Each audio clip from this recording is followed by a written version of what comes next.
Annenberg Media.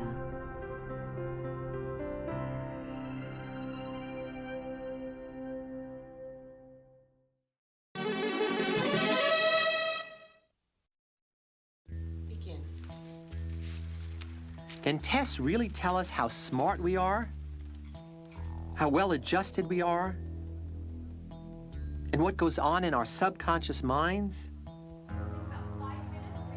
Or are they unfair barriers, narrowing our definitions of intelligence, competence, and mental health?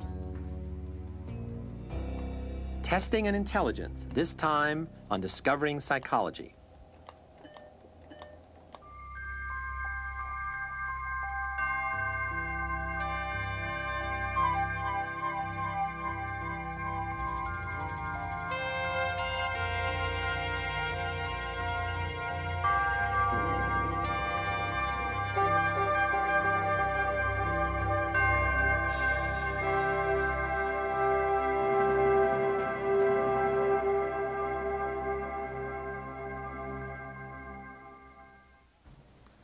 Let me ask you a personal question. How smart are you? One way you could answer is to list your accomplishments, your grades, your job, your possessions, or you might point out all the things you're good at. Anything from solving crossword puzzles to inventing a better mousetrap. Or you could give me just one number, your IQ.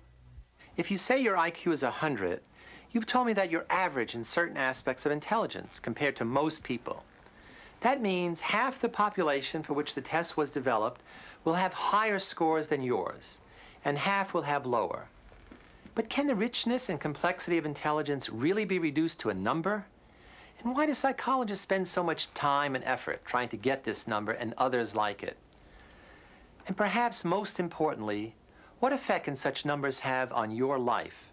Today we're going to try to answer these questions by focusing on the field of psychological assessment. Its goal, to find out how people differ in their abilities, behaviors, and personalities. Using a variety of testing methods, psychologists try to put a tape measure to the mind. How people differ has long been an object of fascination. But psychologists have taken the measurement of these differences as their special province. Their tool is psychometrics, mental testing in all its varieties. While the test is being administered, The most well-known tests are those measuring some aspects of intelligence. And then there are tests like the SAT, which measures your developed academic abilities. And there are tests that measure your learning in specific subject areas. Together, all these tests are called cognitive tests, because they measure various aspects of your mental ability. There are also personality tests, which try to measure the non-cognitive parts of human personality, your interests, values, and personality traits. Projective tests, like the Rorschach, help some clinical psychologists assess mental and emotional problems. What you see in ambiguous inkblot patterns is then interpreted as reflecting your innermost thoughts. While in the Minnesota Multiphasic Personality Inventory Test, you're asked to answer true or false to hundreds of statements about different attitudes and beliefs. Your responses are then used to derive a set of personality characteristics and to assess whether they're more like the characteristics of people who are deemed normal or abnormal.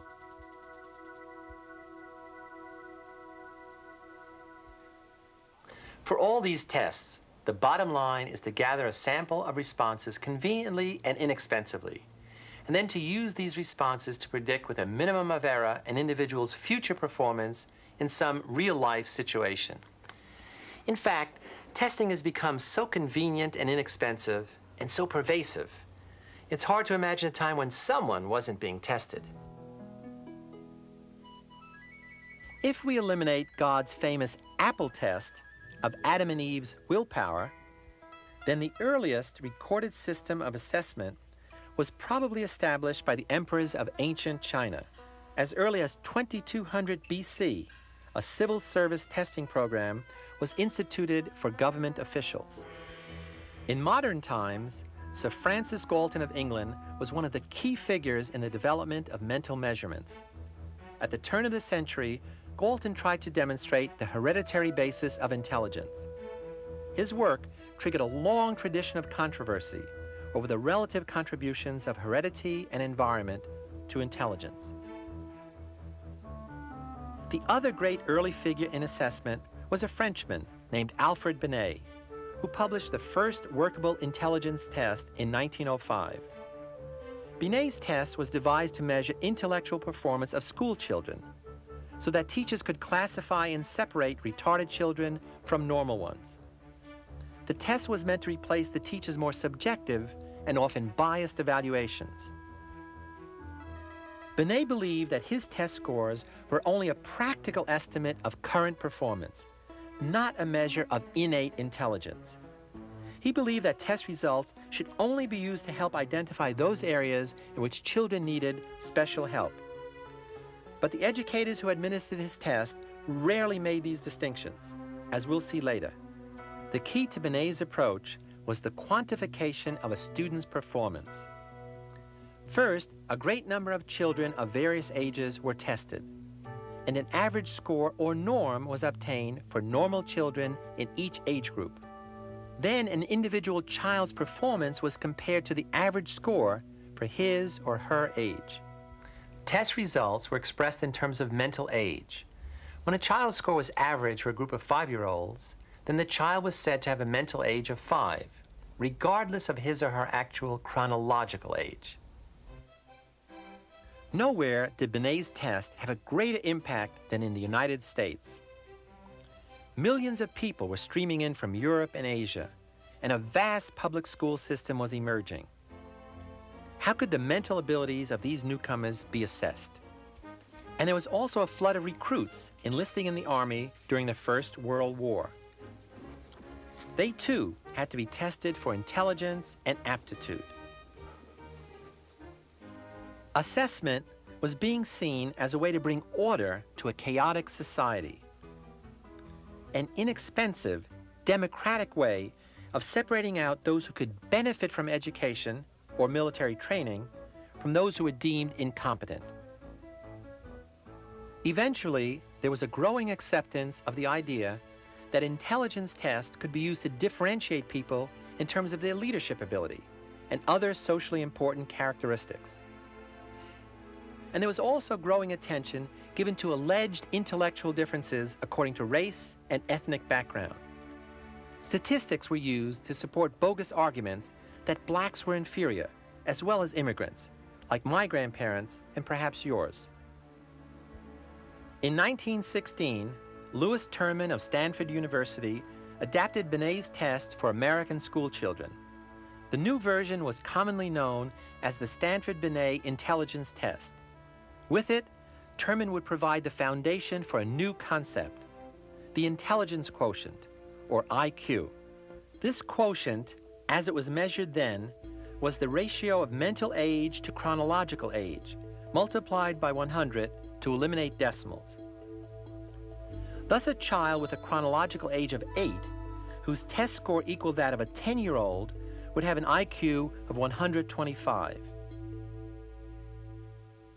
The new Stanford Binet test soon became a standard instrument in clinical psychology, psychiatry, and educational counseling.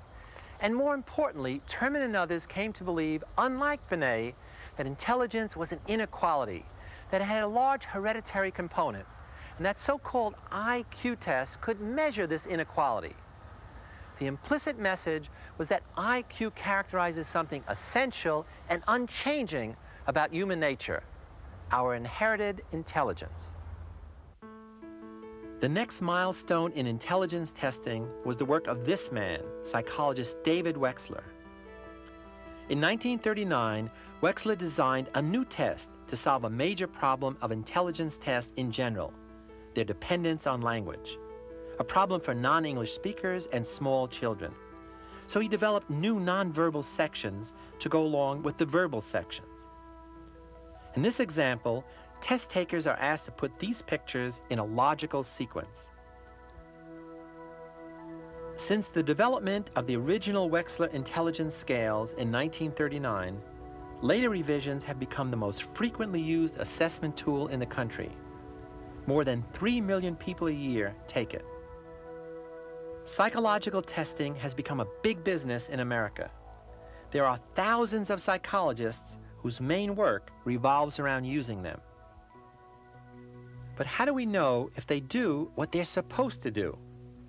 A good place to start is to ask, what is it that makes a test valuable to a tester?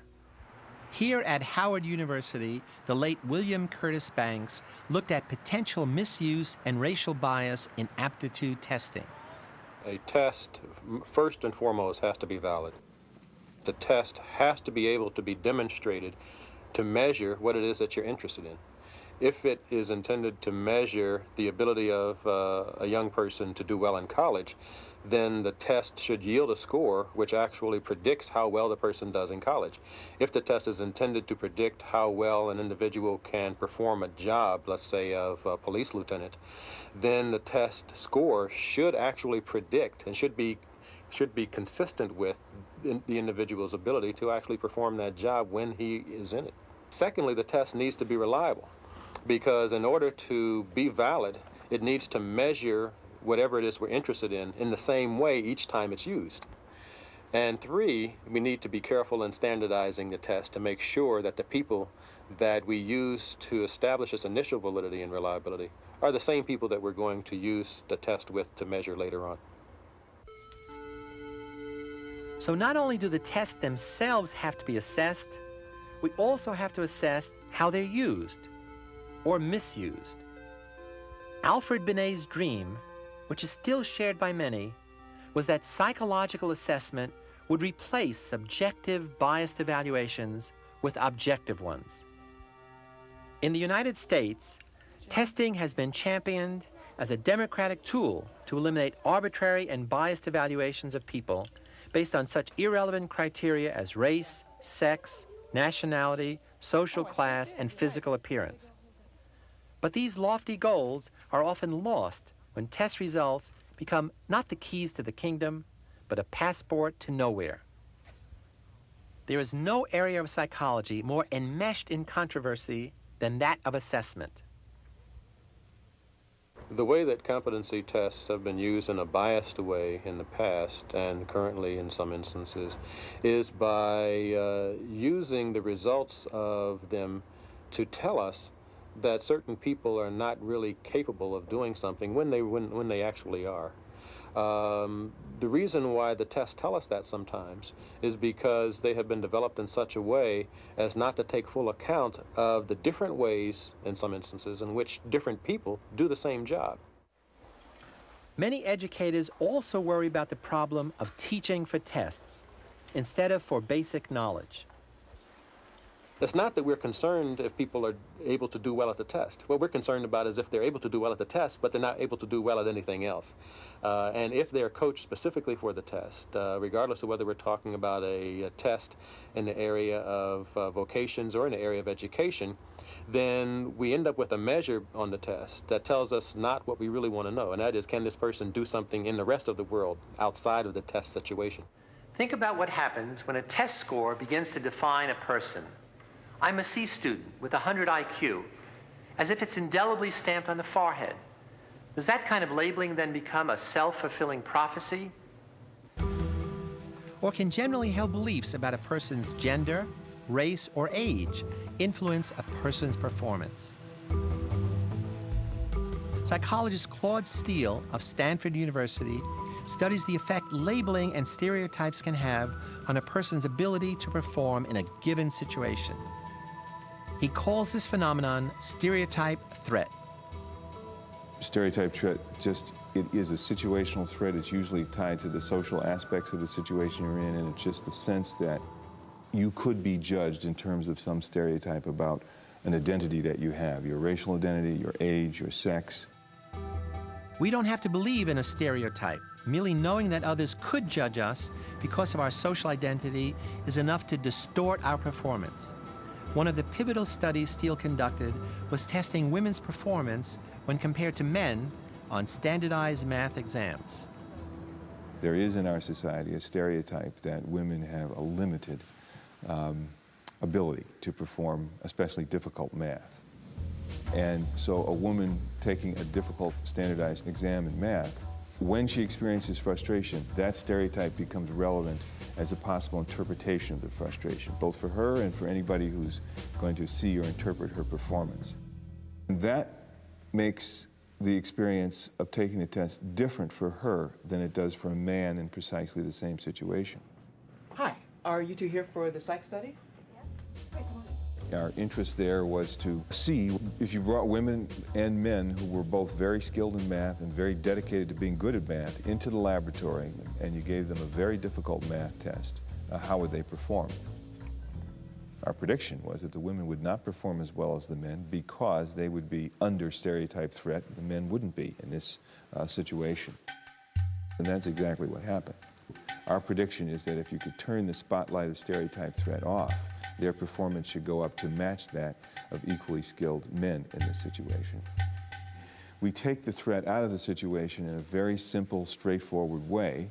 Just before people get ready to take the test, we sit them down and say, on this particular test, this is not a test that's capable of discriminating between men and women's performance. It never has, it never will. The stereotype is now almost magically made irrelevant to her performance here. And when we create that situation, women's performance goes up dramatically on this test to match that of equally skilled men in this situation. So that's the kind of evidence we use to give us a sense of how this process, this stereotype threat phenomenon, just being subject to being seen that way, can actually affect a very important performance in a person's life. In the view of Alfred Binet, intelligence is a dynamic cognitive process. But unfortunately, many of the psychometricians who followed have seen intelligence as a single trait, which is accurately measured by intelligence tests and which can predict certain kinds of academic and vocational performance. In the last few years, however, cognitive scientists like Howard Gardner of Harvard have given us new perspectives on intelligence. The theory arose because of dissatisfaction on my part with the view of intelligence as being just one thing, which you could measure with an IQ test. And if you look around the world and you think about all the different kinds of things that people can do well and that are valued in different cultures, one seems pretty simple-minded. And after a lot of analysis, I came up with a list of 7 intelligences. The first one is linguistic intelligence. It's a kind of ability that a poet or writer or arter would have. Second intelligence I call logical-mathematical. As the name implies, it's what you'd find in a mathematician, logician, scientist. And it's important to mention language and logic first, because those are the intelligences which usually are featured in school in an IQ test. And if you have language and logic, you're in pretty good shape scholastically. Once you leave school, you might find that you could use some other ones instead. And that's where the other 5 intelligences come in. There's musical intelligence, which is what you would find in a composer, performer, someone who can think musically. Spatial intelligence, the ability to think about the whole world or about the world close to you in terms of its spatial aspects. I talk about a kind of intelligence which I call bodily kinesthetic, that's using your whole body or parts of your body like your hand or your mouth to solve a problem or to make something. Dancer, athlete, surgeon again, craftsperson would have a high degree of bodily kinesthetic intelligence. And I talk about 2 kinds of personal intelligence. Interpersonal is understanding of other people, what makes them tick, the kind of ability you would find in a teacher, a clinician, therapist, politician, actor. And the final kind, which is very important but difficult to talk about, is intra, or within a person intelligence. It means having a viable understanding of yourself, who you are, what kinds of abilities you have, what kinds of needs you have, what kinds of intelligences you have, and how to use those effectively to solve problems or to make something. And I think if you take those 7 into account and the particular combinations among them, you can account for most of the kinds of thinking abilities which people need to survive all around the world. We now understand from psychology and from cognitive science that people think differently. We have different strategies of learning. We have different ways of representing things in our head, different ways of acquiring knowledge. Many people feel that psychology's greatest contribution, greatest invention has been the IQ test, And certainly as far as fame and fortune is concerned, that's an accurate description. I mean, IQs are what put psychology on the map in this country. But I think IQ tests and their progeny, among which I include SAT and other kinds of achievement tests, have reached the highest point of utility that they're going to have, and I think their utility will decline in the future. I think that, to put it simply, testing has gone as far as it can. We need to move to a much broader view of assessment, which is much more in touch with the actual thinking processes of the individual, and which yields information which the teacher, the school district, and the student himself can make use of to have more successful learning in the future. At Yale University, psychologist Robert Sternberg has been studying the limitations of testing in measuring what he calls practical intelligence. An example of practical intelligence is being able to find your way through busy city streets such as these. Suppose, for example, that you wanted to go to the bank. There are a number of alternative routes you might use to get to the bank. The person who's higher in spatial ability would be able quickly to figure out which of those routes will get him or her to the bank faster, whereas the person who's lower in spatial ability might have difficulty in figuring out which of those routes would be best. Sternberg recently devised a test specifically for spatial ability. Subjects must diagram how to get between two places on this map. And what we have found is that there's very, very little correlation or relationship between this practical aspect of intelligence and, say, the more academic one traditionally measured by IQ tests or the SAT, so that people could be good in one and not very good in the other. I view intelligence as the ability to adapt to existing environments. In other words, to go into an environment and figure out what you need to know in it, and then work effectively within that environment, to shape environments into new ones. In other words, to change the environment so as to make it more suitable for your interests, your abilities, or what you want, and where appropriate, to select a new environment. If you doubt whether the standard view of intelligence is narrow, one thing you can do is look at how well standard intelligence tests predict not school performance, but performances of various kinds in everyday life. How well someone will do as a business executive, a lawyer, an accountant, a doctor, whatever. And what you find is that the prediction level is very low. The test we have for managers looks at a person's ability to pick up what you need to know to succeed in a particular job, in this case management, that no one explicitly tells you and that often isn't even verbalized. So what we've found is when you interview people who are highly successful in different careers, they say that what really matters to their success isn't so much what they learned in college as it is what they pick up on the job. So what we have done, we being myself and Richard Wagner, is to create a test of this practical intelligence in different fields, like for management, for salespeople, for waiters, and so on. And what we find is that our test predicts performance on the job about twice as well as does a standard IQ test, but scores on our test are not themselves related to the IQ test scores. There's also another very different kind of effort to measure intelligence. This one conducted by neuroscientists. Unlike Robert Sternberg and Howard Gardner, they propose to bypass both mind and environment and go directly to the brain itself.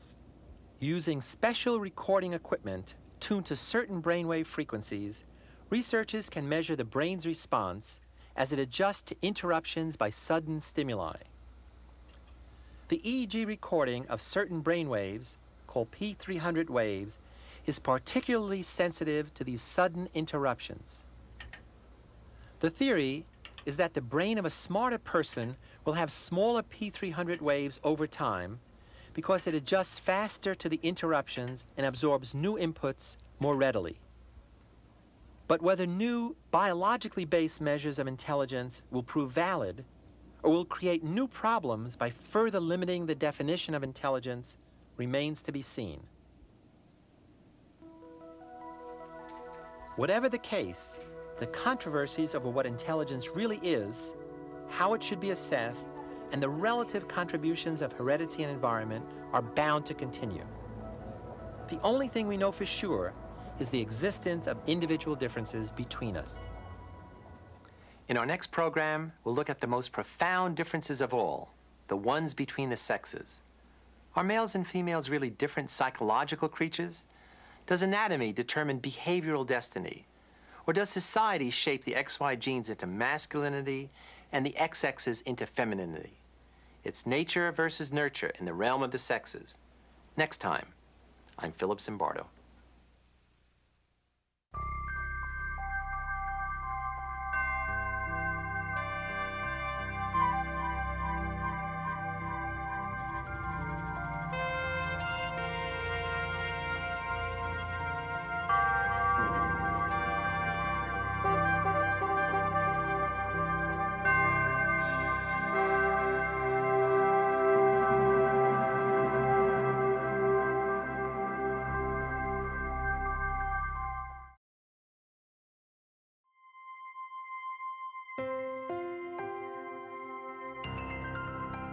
Annenberg Media.